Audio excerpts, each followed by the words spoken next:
Hey, a lot of you guys have been asking about my hibachi rice recipe, the same rice you get at Tokyo Live, Tsubaki, Shangri-La, restaurants like that. Carol, I know you're looking for this. First, you're going to start with a hot pot, about medium-high heat.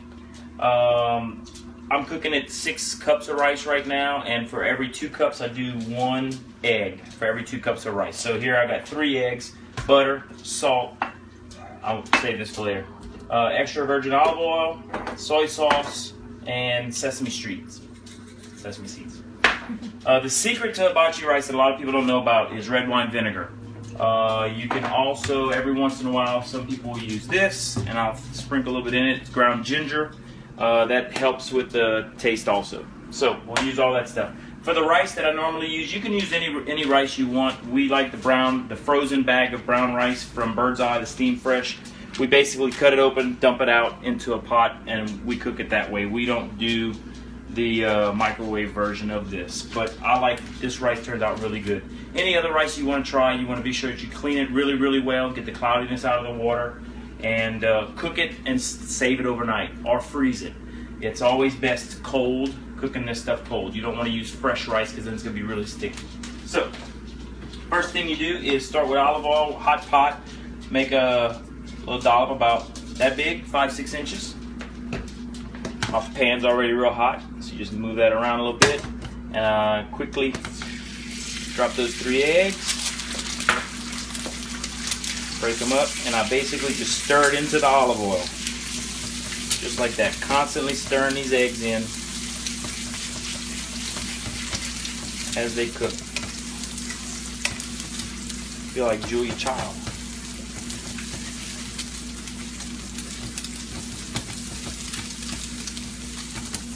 No need for seasoning yet. You're going to add the seasoning in a few minutes. And there's really no seasoning, it's just salt.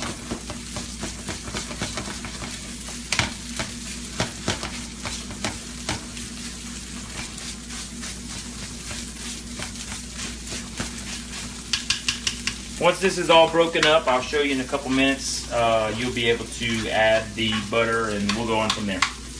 Alright, once your eggs are obliterated, you can go ahead and add rice. Just stir them up. And I normally just leave the eggs just like that. I'll go ahead directly on that, nothing else to it, because a lot of the moisture in the rice being frozen is going to add to the pan. I basically just work that down a bit. And you kind of let it start working itself. As it starts to defrost into the pan, you can stir it around a little bit. And that's it. We'll get there in a second. Alright, so what I'm doing now, as this is starting to defrost, I'm just turning and flipping, getting the egg in there, that warm egg, and the warmer rice, get it back to the top. Just kind of stirring around. I have never cooked this dish without dropping some on the stove. So just pick it up, throw it back in. See? It's hard, especially when you cook 6 cups in a small pan like this, but you got to feed a family. So once this is pretty much started to thaw out real good, what I'll do is I go right into the middle, break open an area.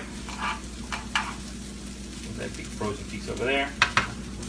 And then I'll take a dollop. I'd say about this much. You can say this is about 2.5, 3 tablespoons of butter. I don't measure a damn thing when I cook, ever. That's why my cooking's so good. So put that much in there and let that melt down and stir it in. Now could be a good time if you want, just add your salt. Just sprinkle it over. This is probably about that many tablespoons. And sesame seeds. I get the regular sesame seeds, Sushi Chef. This is just the style that we get. It's not toasted, and then I go and I toast them like it calls for on the back. You basically put the seeds in a pan, medium heat till they're golden brown, and then I stick them all back in there. So I've got some toasted sesame seeds. Basically give it a generous little sprinkle, however many you like. You can't put too many, but you cannot have enough. Sesame seeds, man, they smell so good when they're cooked down too. Got that good nutty flavor.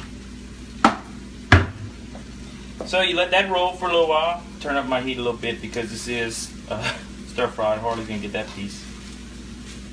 and just let it cook. When it starts to get really warm and everything's defrosted, I'll then start up again. Alright, you can hear the sizzle, snap, crackle, pop. Had to make it funny somehow. As it starts to cook, it will start to stick to the bottom. You just have to be real careful. Best thing to do, use the pan that doesn't stick, your best non-stick pan. This is the Castellan blah blah blah blah blah pan. It's a good point where you can, if you know how to flip, you can flip. If you don't know how to flip, I wouldn't try it because you end up having rice all over your stove. And I just keep doing this until it's really, really cooked and you know that it's cooked down before you add any kind of sauces. I don't know why, but I do like this and spread it all out evenly. Alright, now, since we've got it pretty much cooked down, didn't add anything. Let the moisture from the rice cook. You see, I told you that you could get rice on the stove. Now's a good time to spread it all out evenly. And then you can go ahead and add some ginger. I like to just lightly dust the ginger on the top. Not a lot, not a little, but not a lot. About that much. I could care less how much it is. I have no idea how much it is, I just know it's good. And then of course stir that around a little bit.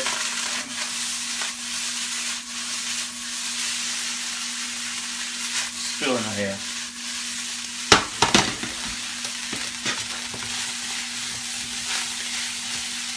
Then, the all-important part. I have absolutely no idea how much soy sauce I put in my rice. But just watch. You ready?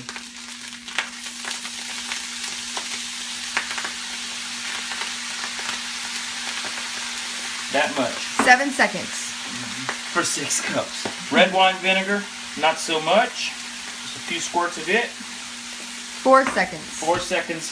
So 7 seconds of soy sauce and 4 seconds of red wine vinegar for 6 cups of rice. Then you just stir it around. Gets that nice golden brown color. If you're good enough, or if you're not good enough like me, you just stir it like this. Remember to scrape the bottom. Get all that crunchy goodness.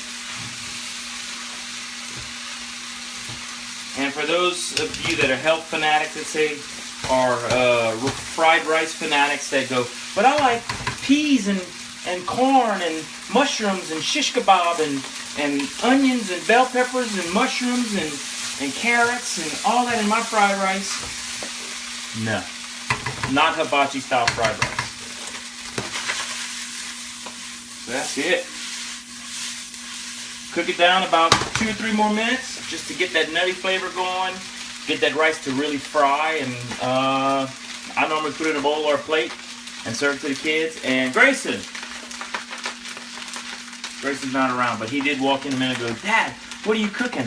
Oh my gosh, you're cooking the best rice ever. So if the kids eat it, you know it's good. Enjoy. Or as the Japanese would say,